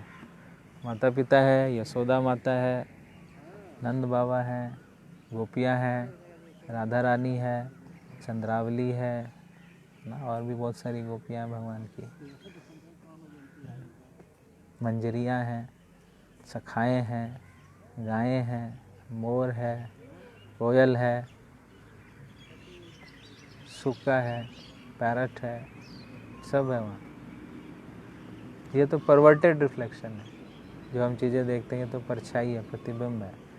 असली जीवन तो उधर है, ये तो नकली है, क्षण भंगुर है।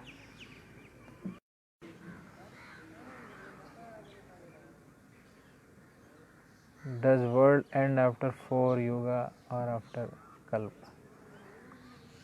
4 युगा के बाद अंत नहीं होता है, 4 युगा के बाद जो है फिर से नया साइकिल शुरू हो जाता है।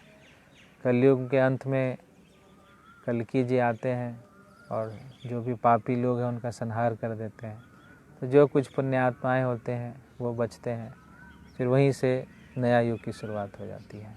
तो सतयुग वहाँ से शुरू हो जाता है। तो ऐसे करते करते जब 1000 चतुर्युग हो जाता है तब दिन समाप्त, फिर रात्रि। तो ये चलता रहता है। आज भगवान को चंदन लगाया, बहुत आनंद आया। हाँ, तो सबको लगाना है, डेली लगाना है चंदन। इस एक्टिविटी को भी आप ऐड कर लीजिए अपने जीवन में कि 21 दिनों तक आपको चंदन लगाना है। चंदन की लकड़ी अरेंज कर लीजिए कहीं से, एक लकड़ी, आपको तो बेटी छोटे भी होंगे तो एक लकड़ी कहीं से अरेंज कर लीजिए और उसको घिसिए अपने हाथों से, और अपने हाथों से कृष्ण के बॉडी में लगाइए। अगर पूरी बॉडी में लगा सके तो बहुत अच्छा है, नहीं लगा सकते हैं तो कम से कम अपने फॉरहेड पे उनके लगा दीजिए।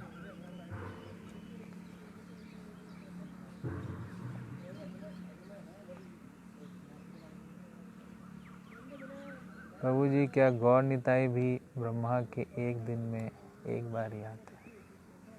हाँ, ये जो गौरांग महाप्रभु हैं वह भी जब कृष्ण आते हैं तो कृष्ण द्वापर युग में आते हैं, उसके अगले जो कलयुग आता है उसमें गौरांग महाप्रभु आते हैं।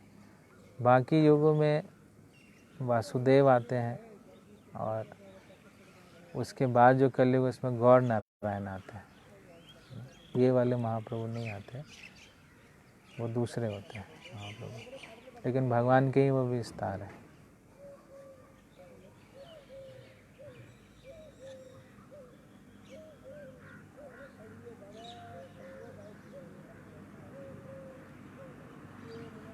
क्या क्वेश्चन है?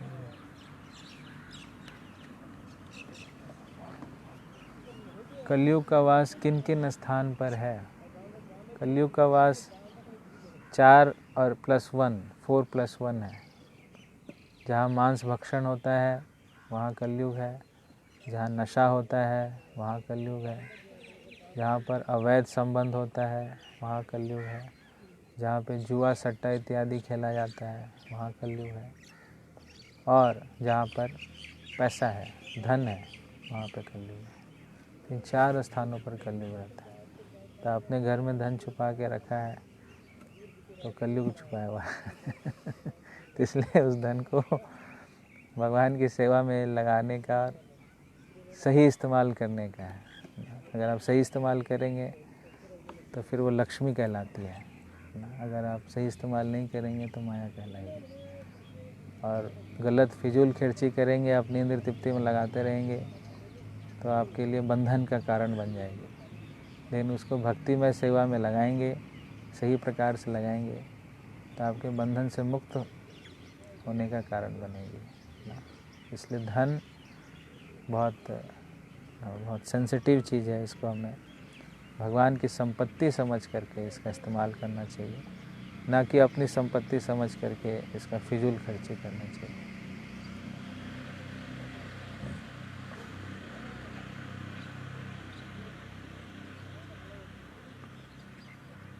सबसे पहले सभी 84 लाख योनियाँ आए तब क्या जो जीव जंतु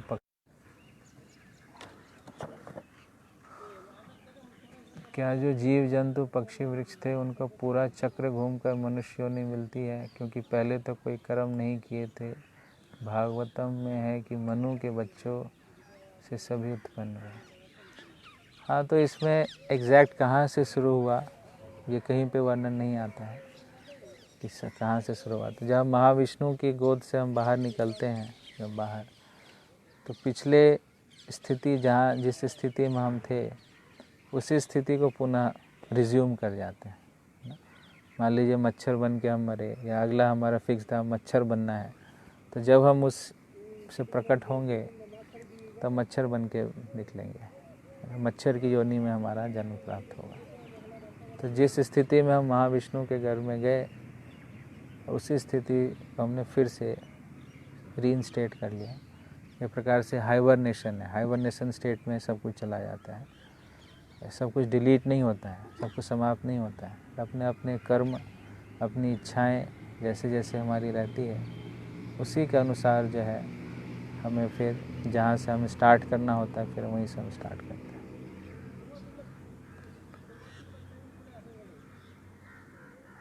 आपने बताया था कि जब भी कई प्रकार के होते हैं, जैसे कि अपराध जब, ध्यान जब टाइप्स, यदि हम गलत कर रहे हैं तो ठीक कर लें। हाँ, ज़्यादातर लोग गलत ही करते हैं, अपराध युक्त जप करते हैं। पहली बात तो उच्चारण भी ठीक से नहीं करते हैं। कई बार एक एक शब्द का हमें अच्छे से उच्चारण करना चाहिए। हरे कृष्ण कृष्ण कृष्ण हरे हरे, हरे राम राम राम हरे हरे। ऐसे एक एक शब्द है वो डिस्टिंक्ट होना चाहिए, लाउड होना चाहिए, क्लियर होना चाहिए। और जप के समय सिर्फ जप ही करें, अन्य गतिविधि ना करें। एक एक शब्द को सुनने का प्रयास करें, अच्छे माहौल में बैठें, गंदगी में ना बैठें, तुलसी महारानी को साथ में रख के बैठें, अपने ऑल्टर के सामने बैठें और भगवान का स्मरण करते हुए और हरि नाम को सुनते हुए जप करें, ध्यानपूर्वक जप करें। जब हम ऐसा करते हैं तब जा कर के हमारा जप में एब्जॉर्प्शन आता है। पहले अटेंशन से हम जप करेंगे, उससे एब्जॉर्प्शन आएगा, एब्जॉर्प्शन से हमारा अट्रैक्शन बढ़ेगा, अट्रैक्शन से अफेक्शन होगा। ये चार चीज़ें होती हैं जब हम ध्यानपूर्वक जप करते हैं। तो आप सतोगुण में रह कर के जप कीजिए और जप के समय कोई अन्य गतिविधि ना करें। मन इधर उधर भटकता है तो मन को पुनः नाम के ऊपर लाने का प्रयास करें।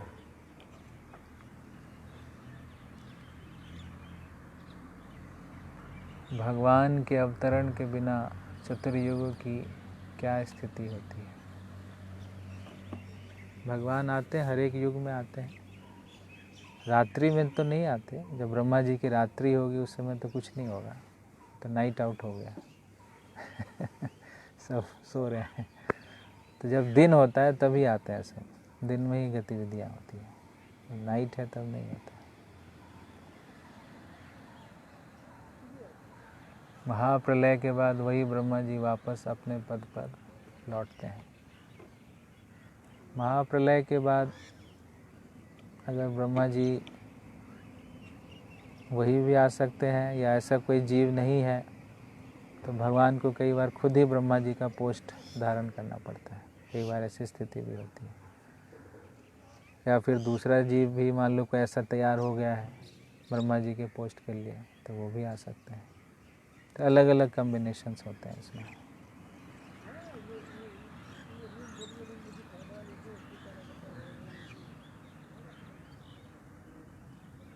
क्या ब्रह्मा जी नष्ट हो जाते हैं, गोलोक धाम नहीं जाते हैं? गोलोक धाम डिपेंड करता है वो ब्रह्मा जी कैसे हैं।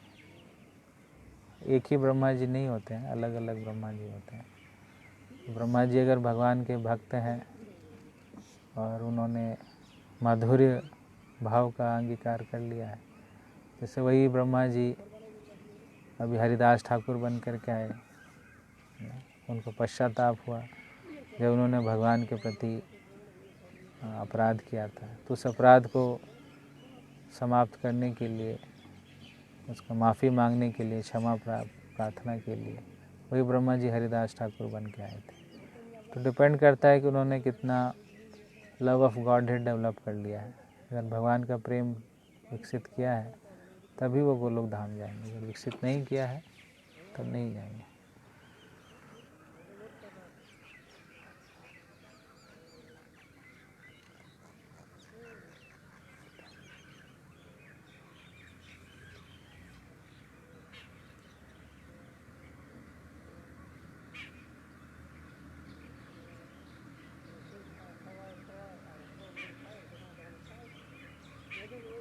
प्रभु जी 16 माला के बाद प्रभु जी क्या हम ऑनलाइन फ्रेंड्स या रिलेटिव की प्रीचिंग कर सकते हैं? हाँ कीजिए, मौका अच्छा है प्रचार करने का।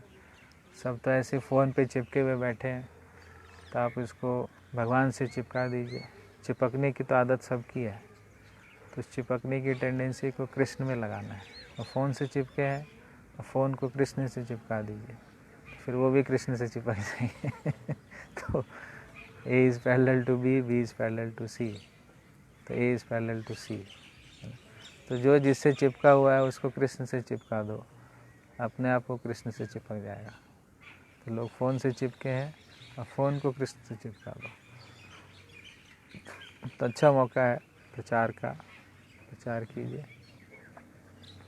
कहीं किसी को जाना नहीं, सब घर बैठे हैं।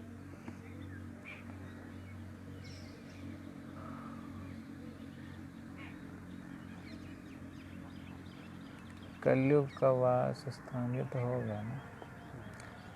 तीनों विष्णु की पहचान क्या है? एक महाविष्णु होते हैं जिनके रोम से ब्रह्मांड निकलते हैं, वो लेटे रहते हैं, कारण ओशन में वो लेटते हैं।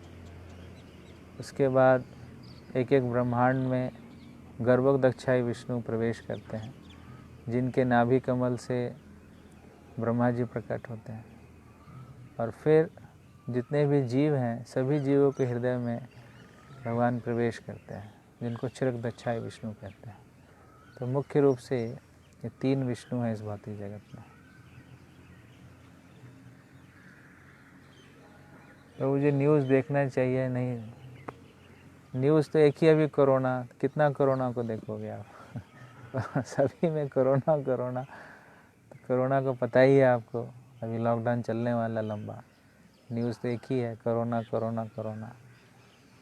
तो कोरोना का आप जितना देखोगे उतना भयभीत होगे, तो इसलिए मत देखो अभी हरिनाम बढ़ाइए, ज़्यादा से ज़्यादा जप करो, श्रवण कीर्तन करो, भागवत पढ़ो, गीता पढ़ो।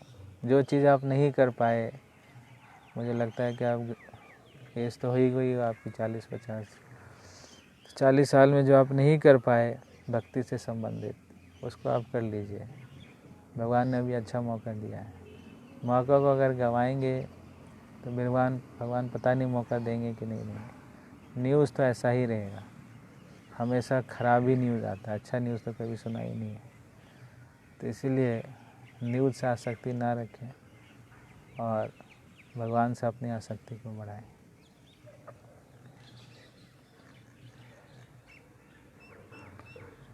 सोलह माला के बाद मन में जप कर सकते हैं, तो हाथ में क्या दिक्कत हो गया? अगर हाथ में कर सकते हैं तो बहुत अच्छा है, मन में कीजिए वो भी अच्छा है, लेकिन जप कीजिए, मुंह से बोलिए। कहने का मतलब बोलिए, मन ही मन, पता नहीं मन फिर आपका कहाँ चला जाएगा। मन तो अभी है हरे कृष्णा ऐसे कर रहा है, फिर सो गया, कभी कुछ कर गया। लेकिन बोलने से क्या होगा? उच्चारण होगा, उच्चारण से वो ध्वनि आपके कानों में जाएगी, कानों से फिर वो हृदय को शुद्ध करता है। तो हम जब भी करते हैं तो मन में नहीं करते हैं, बोल के करते हैं। और फिर अगर आप हाथ में माला लेके नहीं कर सकते तो जिह्वा से नाम का उच्चारण कीजिए, है ना। ऐसा कहा गया, आपने सुना होगा कि हरि नाम का अगर दिया अगर हम जिह्वा पर रखते हैं, के प्रभाव से अंदर भी प्रकाश होता है और बाहर भी प्रकाश होता है। अंदर प्रकाश होता है मतलब कि हमारा हृदय शुद्ध हो रहा है, और बाहर प्रकाश होता है मतलब और भी जो लोग सुनते हैं, जीव जंतु हैं, उनका भी कल्याण होता है। तो अपना भी कल्याण करना है, दूसरों का भी करना है। तो मुख से इसका उच्चारण करने से ज़्यादा लाभ है। कुछ डिवोटीज़ के पास लक्ष्मी तो होती है पर वो भगवान की सेवा में नहीं लगाते हैं, थोड़ा सा कंजूसी करते हैं, बनते हैं। आशा है कि बार में देखे हैं तो क्या मैं कोई अपराध तो नहीं कर रहा। नहीं तो आप उनके बारे में मत सोचिए, अपने बारे में सोचिए। आप तो ऐसा नहीं कर रहे ना, वो ऐसा कर रहे हैं तो वो भगवान देखेंगे उनको, आपको देखने की ज़रूरत नहीं है। आप अपना देखिए कि आपके पास जो धन है उसको भगवान की सेवा में आप लगा रहे हैं कि नहीं लगा रहे।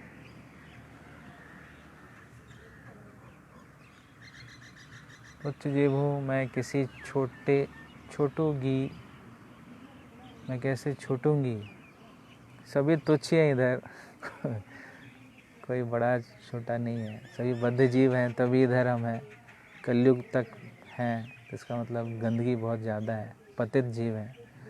लेकिन हमें अपने ऊपर विश्वास नहीं होना चाहिए, भगवान पर विश्वास होना चाहिए। चैतन्य महाप्रभु जो हैं वो पतित पावन हैं, डिलीवरर ऑफ द फॉलन्स। तो वो कहते हैं अब तुम पतित हो, कोई दिक्कत नहीं है, मैं तुम्हारा उद्धार करूँगा। तो हमें महाप्रभु पर विश्वास होना चाहिए।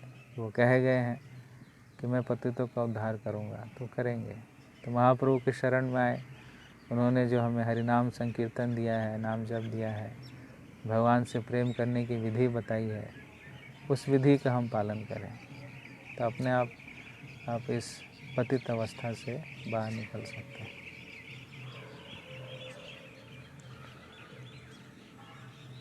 प्रभु जी, ये सच है कि मैं एक सोल हूँ, बट मैं अपने आप को नहीं समझा पा रहा हूँ, प्लीज़ मुझे गाइड करें।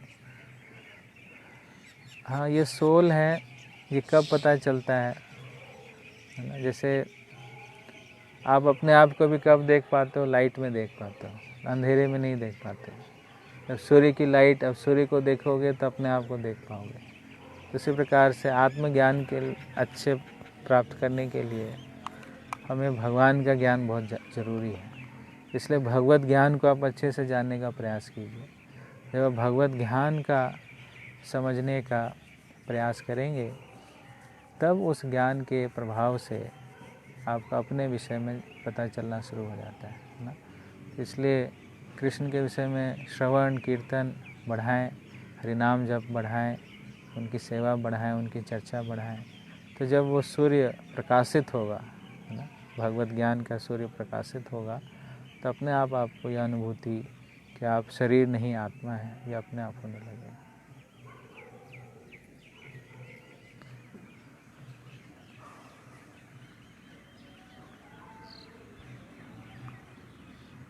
ब्रह्म परमात्मा भगवान, तो भगवान का द्विभुज रूप, परमात्मा भगवान का चतुर्भुज रूप, ब्रह्म भगवान की ज्योति, यही है ब्रह्म परमात्मा भगवान। भगवान को जब हम दूर से देखते हैं, उनकी ज्योति नज़र आती है तो ब्रह्म है। फिर देखते हैं ये तो सर्वव्यापक हैं, चतुर्भुज रूप में सभी जगह व्याप्त हैं, तो परमात्मा है। फिर देखते हैं कि नहीं, इनके पीछे भी कौन है जो सबके स्रोत है, वो द्विभुज श्री कृष्ण है, वो भगवान श्याम सुंदर भगवान। तो ये होता है ब्रह्म, परमात्मा और भगवान। तो भक्त जो है वो भगवान के सानिध्य में रहते हैं, भगवान की भक्ति करते हैं। ठीक है, तो अभी दर्शन अभिलाषी काफ़ी भक्त हैं, तो अभी चंदन यात्रा का दर्शन और राधा माधव जी के दर्शन आप कीजिए। हरे कृष्ण। जगत गुरु श्रील प्रभुपाद की अनंत कोटि वैष्णव वृंद की जय। गौर